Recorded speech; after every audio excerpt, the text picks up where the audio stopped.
काय हो पूजा बाकी दे अजून हो. उरकाव मग लवकर. नमस्कार, जय मनुमाता.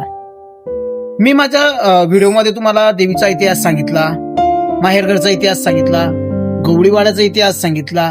एवढंच नाही तर तो देवीचा झालेला चमत्कार तो सुद्धा सांगितला. पण मला रात्रीच्या लाईव्ह, जेव्हा मी लाईव्ह होतो इंस्टाग्रामला, तेव्हा रात्री सोनवणे म्हणून येत गलंगीचे, तर त्यांनी मला ह्या संदर्भात, ह्या देवाच्या संदर्भात विचारणा केली. तर त्याविषयी मी तुम्हाला माहिती सांगतोय आता.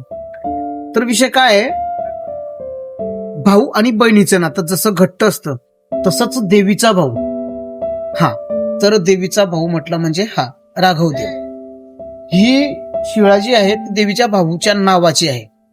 एवढंच नाही तर हा पूर्वीपासून ज्या टायमाला मंदिर आहे त्या टायमापासून ही शिळा आतापर्यंत तिथल्या तिथेच आहे. 2006 मध्ये झालेल्या पावसात, भयंकर पाऊस होता त्या टायमाला, संपूर्ण दुकानं वाहिली. इथून दुकान सुद्धा, सर्वांचे दुकान वाहून गेले, एवढं भयंकर पाऊस झाला.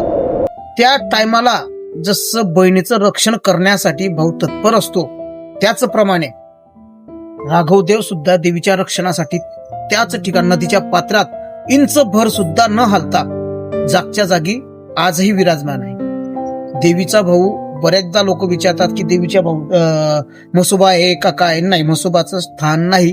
देवीचा भाऊ रक्षण करण्यासाठी, देवीचं रक्षण करण्यासाठी इथे थांबलेला आहे. जेणेकरून वरती देवीचं माहेरघर, मध्ये सेंटरला देवीचं मंदिर आणि शेवटच्या कोपऱ्याला देवीचा भाऊ. रक्षण करण्यासाठी, ज्याप्रमाणे तुम्ही तुमच्या बहिणीचं रक्षण करता तसं देवीचंही रक्षण करण्यासाठी भाऊ इथे तत्पर आहे.